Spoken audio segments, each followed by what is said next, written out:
Fabio Chiusi on stage. A big round of applause.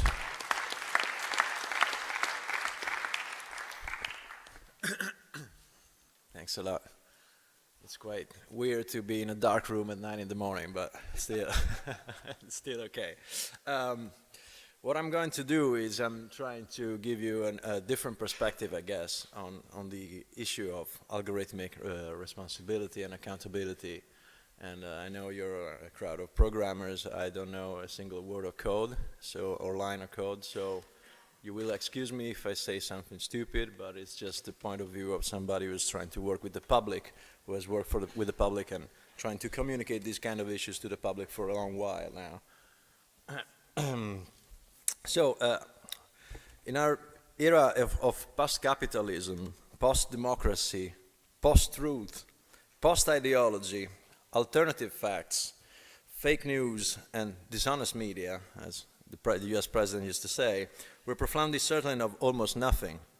But one thing we almost all agree upon is that if there ever were to be a match between technology and humankind, we will be betting on the former. It is technology that dominates our age. Data is the new oil, you all know it. Big data are the new everything, and I guess if this works, you'll see why.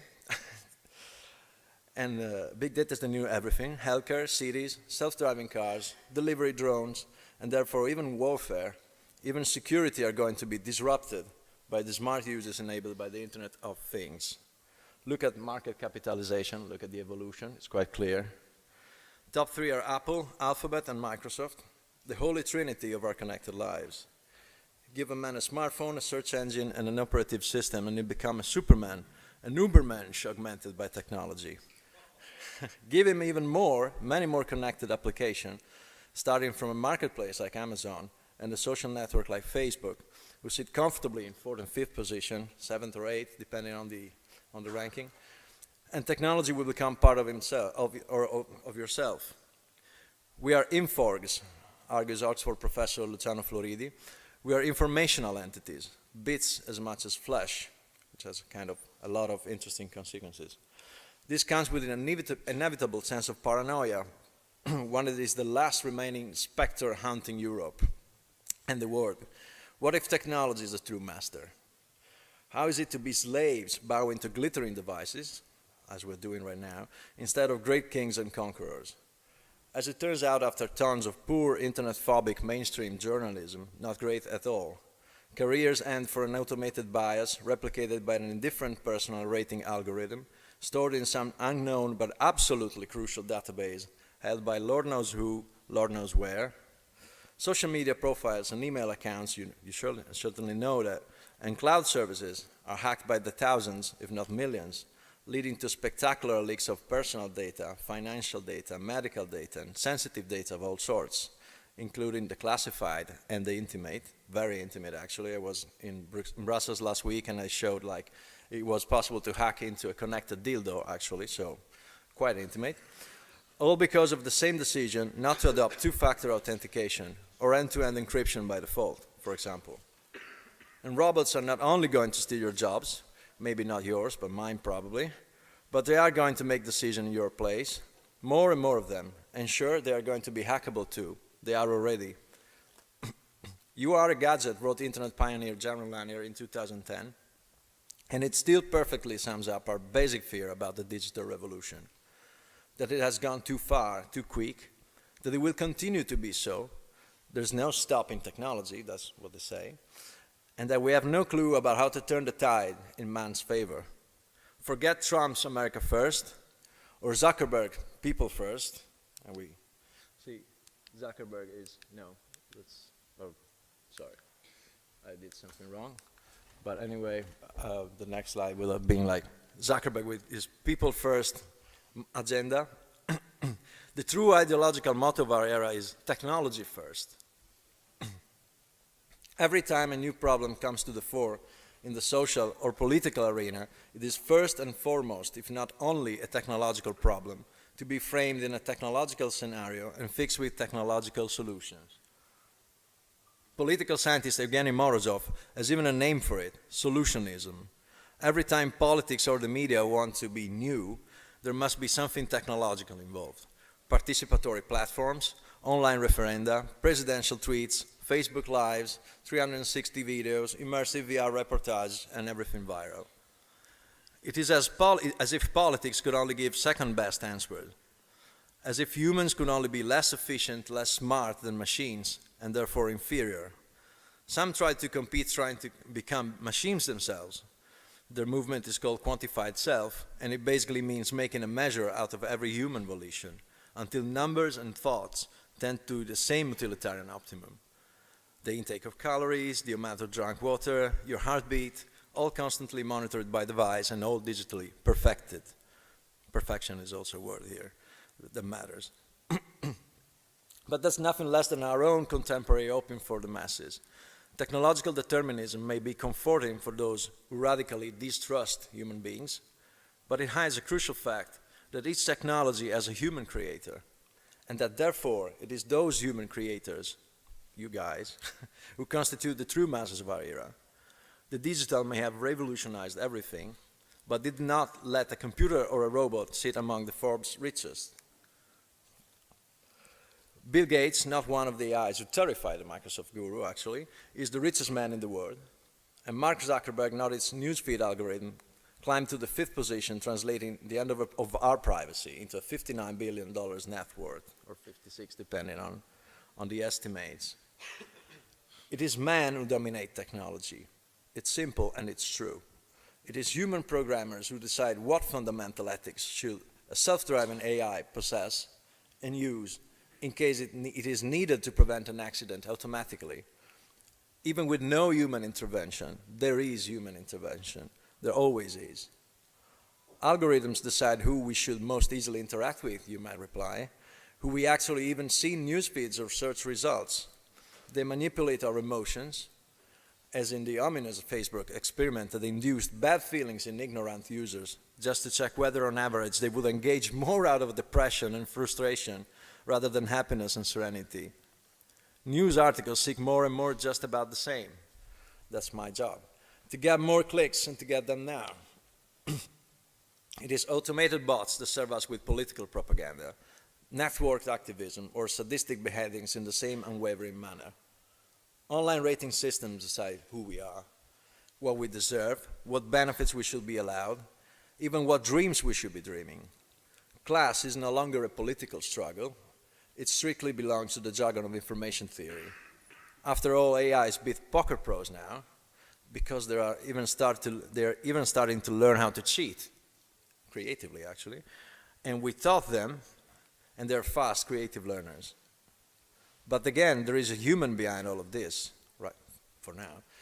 Call it a programmer, a data scientist, a digital or social media marketing strategist, a storyteller, an alternative facts checker, a SEO specialist, a deep neural networks researcher. It's still a man. And a man, every man has ethics.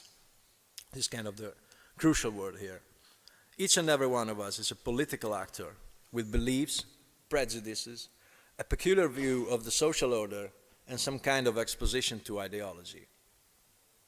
But if every machine has a human creator, if every automatic decision is actually the result of a set of conditionals written by a human being with a precise ethical and political stance, then machines have ethics too.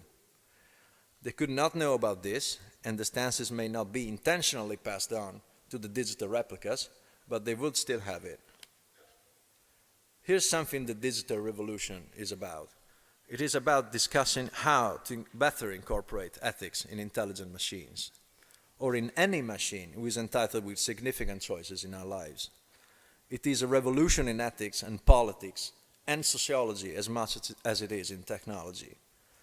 The important finding from our reasoning, though, is that those non-technological aspects of the technological revolution are, in fact, their true constituents.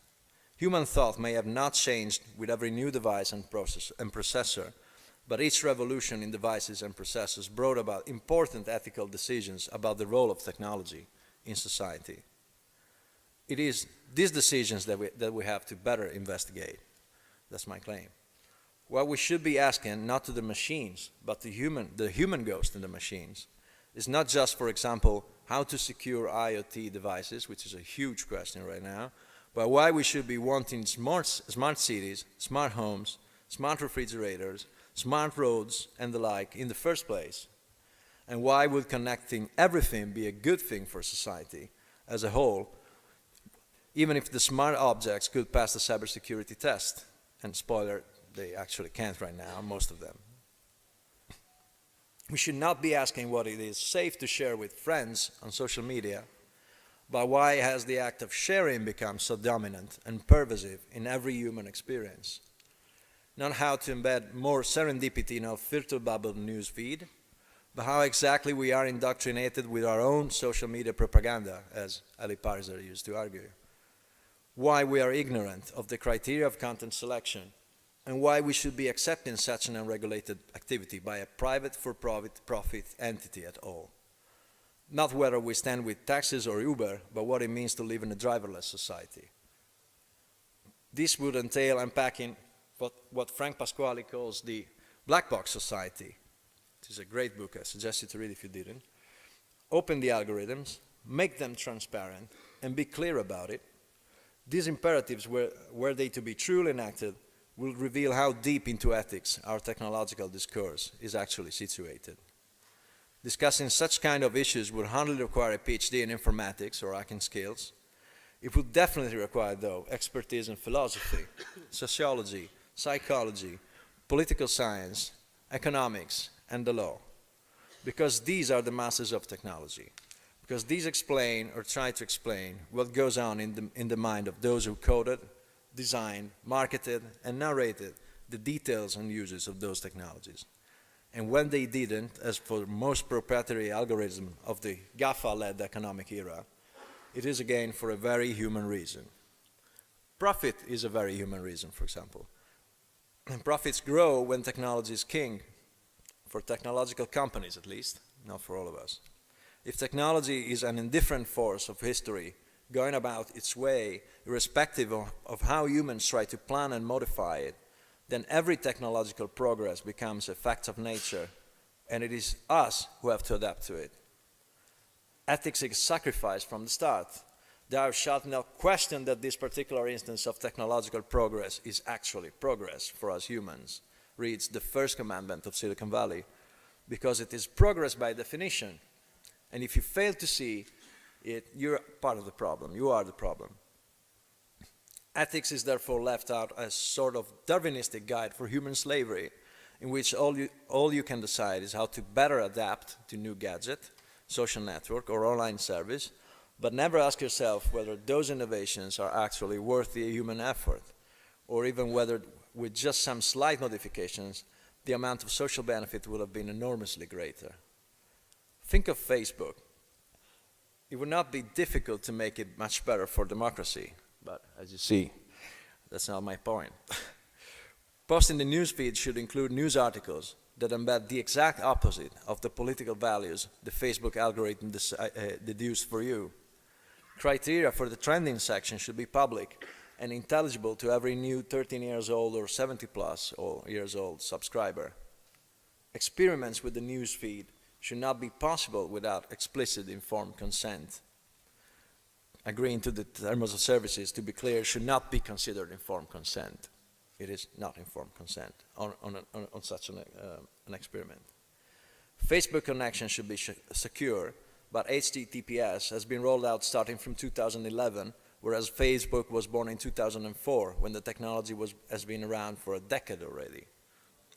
Our data on the platform should obviously not be used for surveillance and tracking of protesters, and yet, even if that after the alleged Facebook revolution in Arab countries in 2011, we're seeing the results, this has been made into explicit policy only in March 2017, last month. This does not mean Facebook is unresponsive to user requests. It is, it actually is. Zuckerberg is actually known for his adaptation skills. Think of how nuanced this view of fake news on the platform has become, and how not nuanced it was in the beginning. And he's quite good at politics, so good in fact that many speculate he will run for president sooner than later. The problem is that with no conflict come no changes, and users have come to accept too much and question too little about Facebook and how it developed while it was conquering the world. It is because many of us are imbued with an ideology that assumes that technological changes should not and cannot be hindered by politics. Probably. Is it because being on Facebook is much easier and more seductive than reflecting on what it means to live a Facebook life? Absolutely. My point here, however, is that what we are collectively failing to see is the gigantic transfer of power in the hands of human actors who are not traditionally concerned with deep ethical questions. Programmers, engineers, designers, data scientists, and the like. And yet, they are now at the very heart of the most fascinating and pressing ethical dilemmas we socially and individually have to face. Technically skilled people with no background whatsoever in ethics are nonetheless quickly becoming the masters of ethical decisions. Decisions that are actually being made on a daily basis without any of us knowing what it is that motivated them and how they are effectively implemented. Something is happening, however. Such a shift could have not gone completely rogue. Research centers, institutions, even press coverage are more and more dedicated to the thorny issues of ethics in AI, and in fields as diverse as the workplace, the attention and sharing economy, copyright, surveillance, targeted profiling, and propaganda. But we're barely scratching the surface. And we have not yet figured out how to make use of ethics as a tradition of thought to inform policies that better serve the public interest of the multitudes of users, rather than the private one of the selected few who happen to shape their experiences. Do we want our government to be data-based? Would we want it even if it means less democracy in the names of more efficiency, as in Parag Khanna's direct technocracy? Parag Khanna is an Indian political scientist who just released this book, just published this book called Direct Technocracy, in which he puts together elitism and digital democracy, digital direct democracy. And so it's a kind of an interesting, it's an interesting contradiction in terms, actually.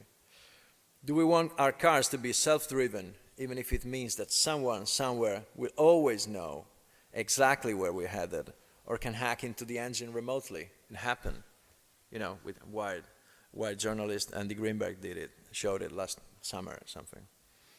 How will the public react to a terrorist attack like the one claimed by ISIS in Nice, but in which the killer truck is self-driven? Voice computing is great, but what about having all of your conversations recorded and stored somewhere for any jury to hear? It is already happening with Alexa. Is the additional comfort worth the sacrifice in terms of potential loss of freedom? We have no answers to these questions. I don't. And what's worse, we have no ideology backing a critique to there being not even questions at all. All we're left with is Silicon Valley ideology, in which the only admissible ethics is the utilitarian principle. If it's faster, cheaper, easier, smarter, then adopt it. In which it is markets who regulate technology, not bureaucracies and not governments, and in which most of the times profits get in the same hands, those of technology creators. We should not be accepting this anymore. We should be trying to articulate an ethics for the automated era. Not just philosophers, that's my point. Programmers, designers, data scientists should cooperate in the effort. There's obviously a long way to go, and I have some questions for you actually when I'm finished in a minute. But we do have a starting point, I think, and this is the main hypothesis I'm trying to convey, which is stop saying or adhering to this ideology of technology first, of technological determinism, and that we can only adapt to that, because the rest will follow. That's my hypothesis.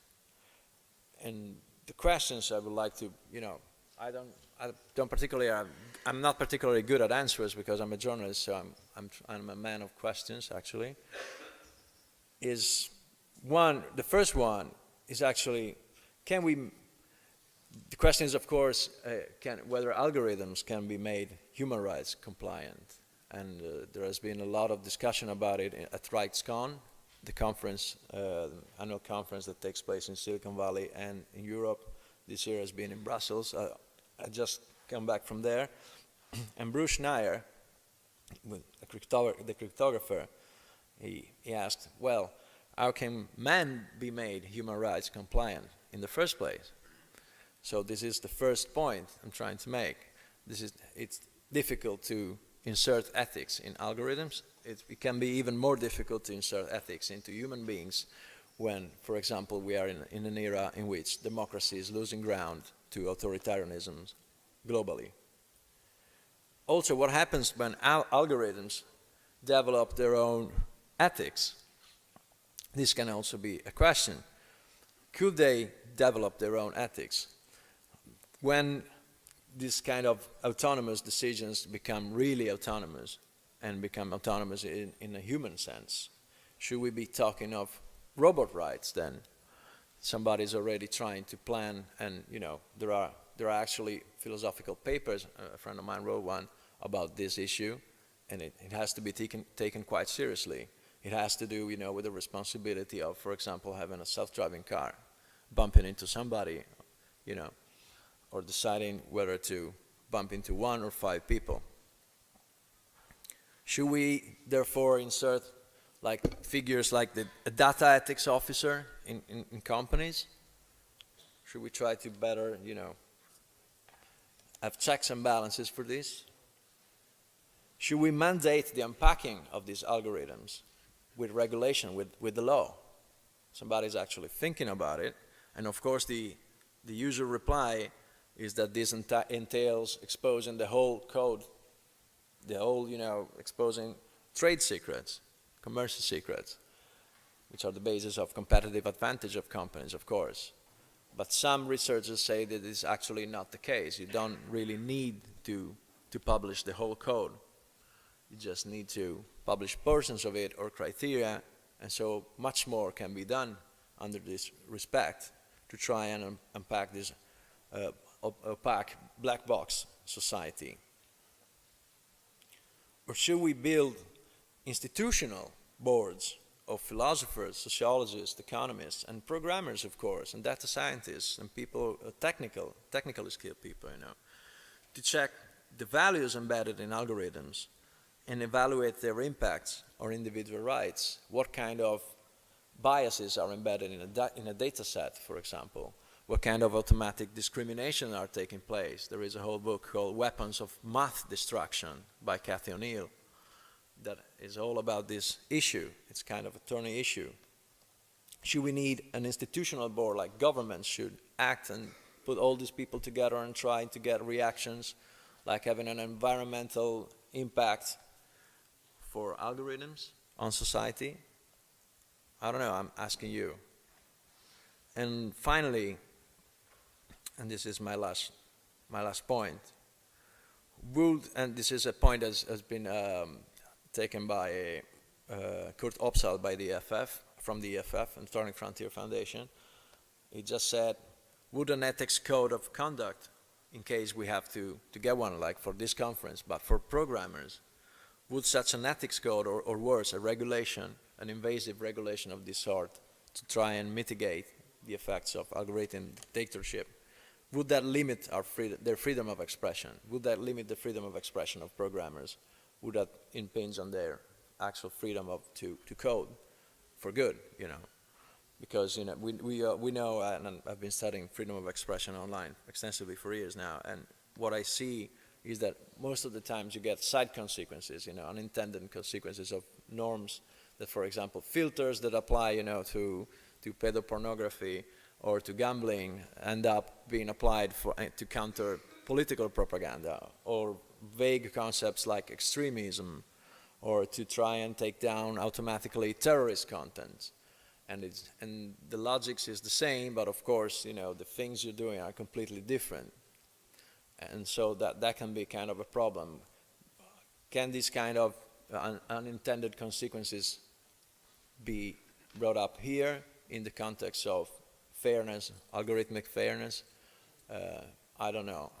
I'm still reflecting on this, but you know, for the moment I'm done. And of course, I would love to hear from you. And if you have questions or if you have anything to say about the questions that I tried to point out, thanks.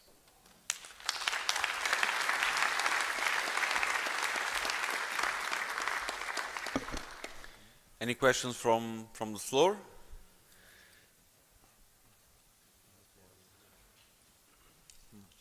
Too early in the morning? No. Ah, okay. Okay, thank you. Thanks. Very stimulating. Like, my thought is that the ethical or the political or the social point. My first thought, maybe I'm wrong. It's just not a technical problem. It's just code. It's just numbers. It's just logic. It's. I see. I don't know. I'm not. So I guess my question. Your daily work. Yeah, I mean, I guess my question would be. Sorry, it's just a hard topic, especially this time. I know. I guess my question would be, how as programmers, sorry, I guess, could you just comment on the thought that sure. my first reaction is it's not the ethic. We need, society can put political restrictions and ethical and legal restrictions, and we as programmers can abide by them, but the actual code is, we're just writing it up, we're just scripting it. I don't know. Yeah, the point is not coding ethics, of course, which is not something that is easy, not even just to code, but just to understand, even in philosophical or dialogical terms. You know, it's not easy.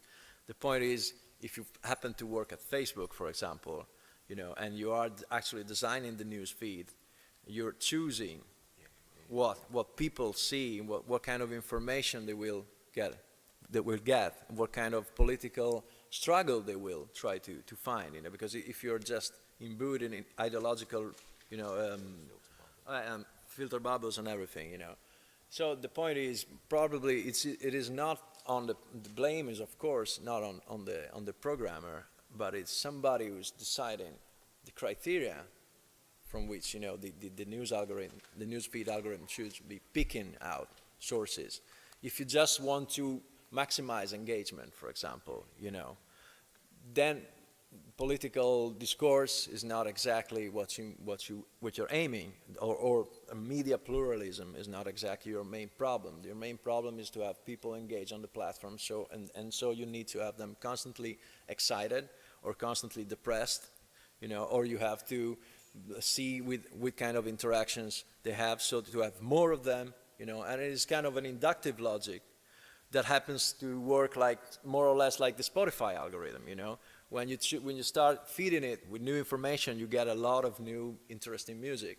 But then at a certain point, it dries, and it only goes into, you know, further and further, deeper and deeper into these very specific niches, and you start to be suggested music that it actually shit, you know, because at a certain point there is nothing to scratch anymore. You know, and what happens with political discourse is basically the same. You get a lot of extremism in really small niches, but the different niches are not interacting with each other. So this is, of course, something that has to do with the political mind, you know, of human and the cognitive biases we have as humans. You know, it all relates back to behavioral psychology in the 70s. You know, it's confirmation bias. That's what it is.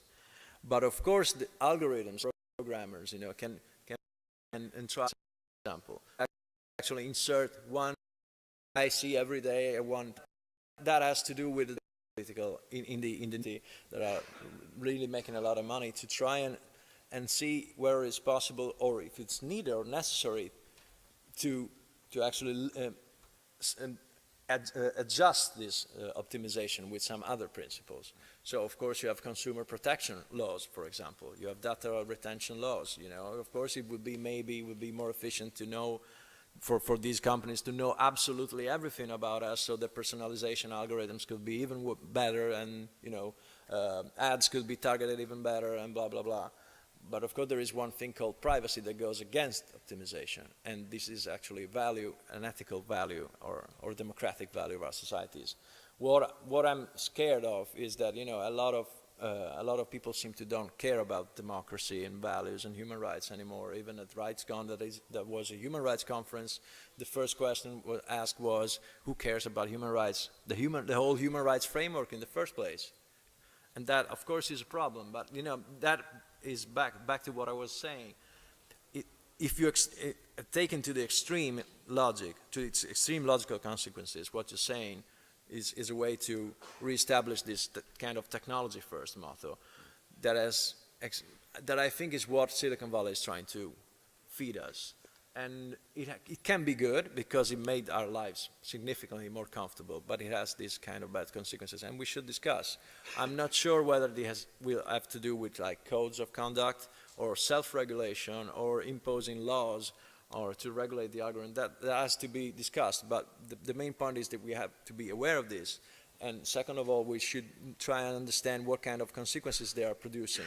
Because if the consequence is the equivalent of like a climate change, you know, then maybe legislation is the key answer there.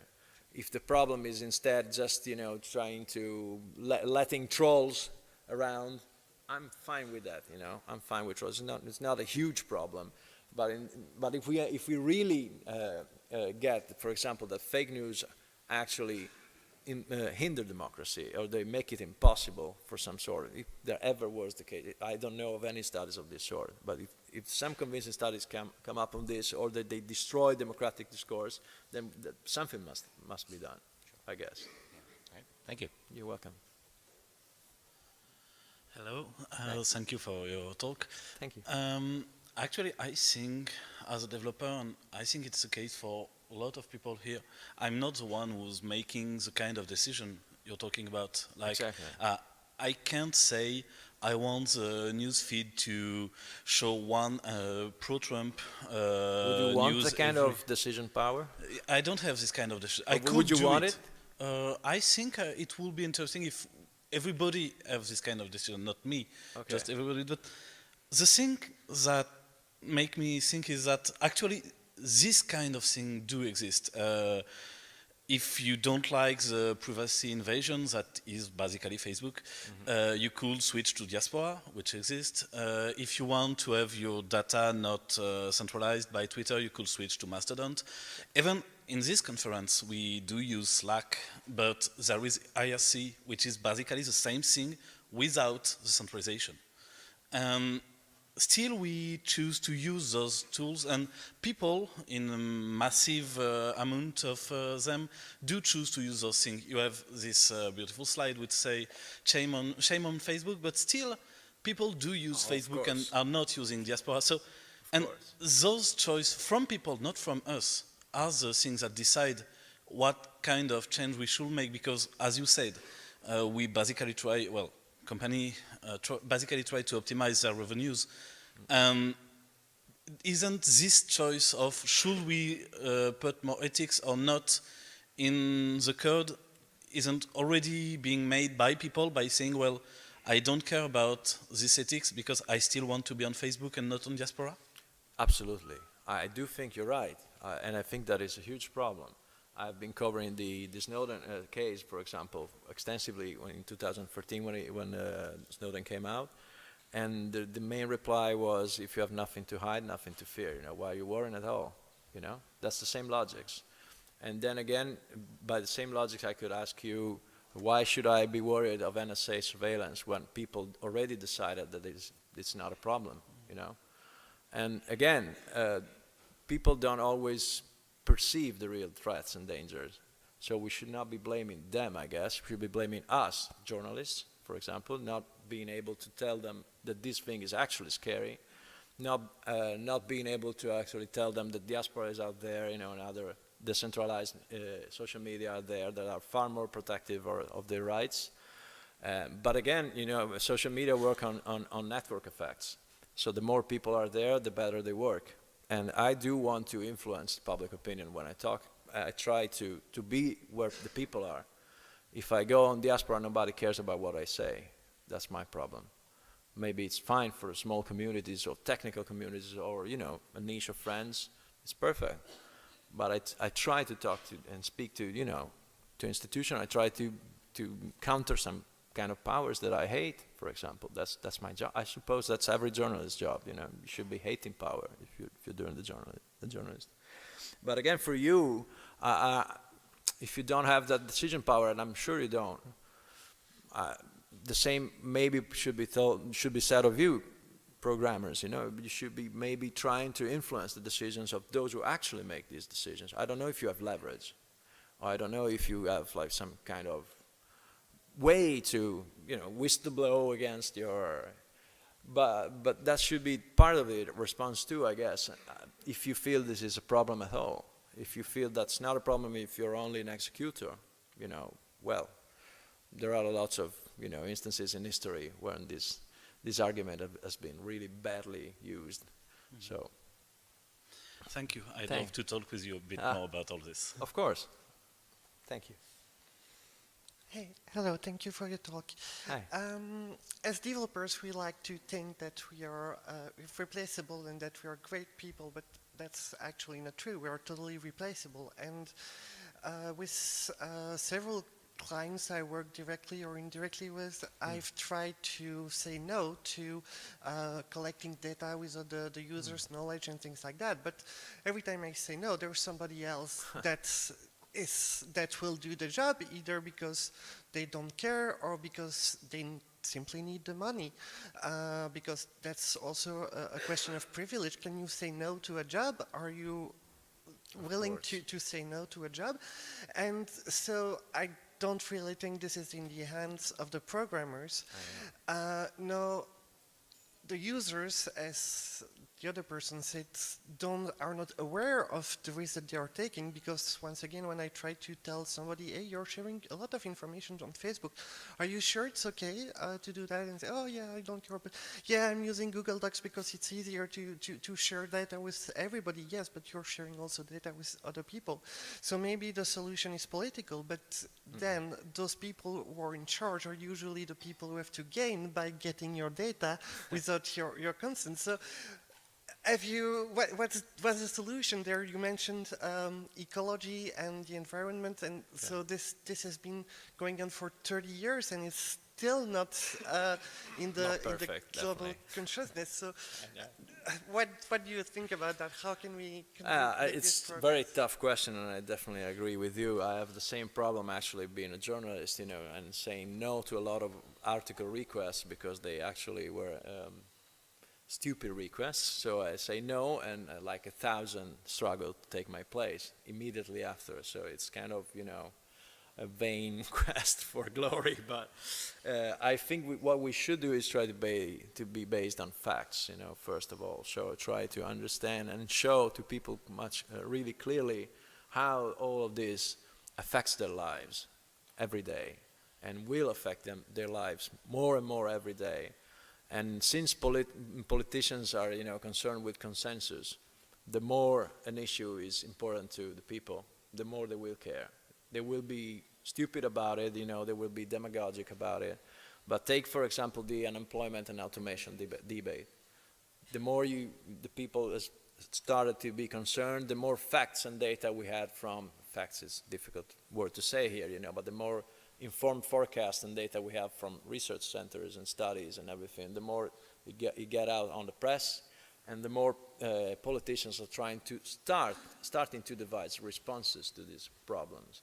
And the same happened with the Snowden scandal, for example. You know, after the Snowden scandal, privacy became a marketing value, which has never been the case before, now that I know of. You know, so some kind of weird secure NSA-proof phones came up, a lot of encrypted tools, you know, that have been marketed as, you know, not even the NSA will be able to penetrate your communication and blah, blah, blah.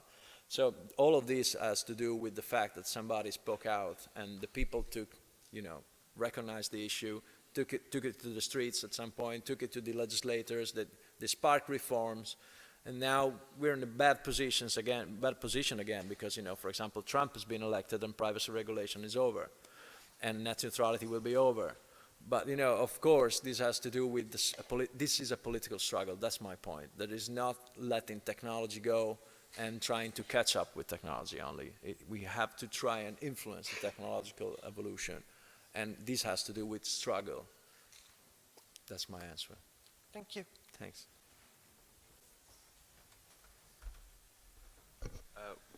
Do you have any other question for the floor from you?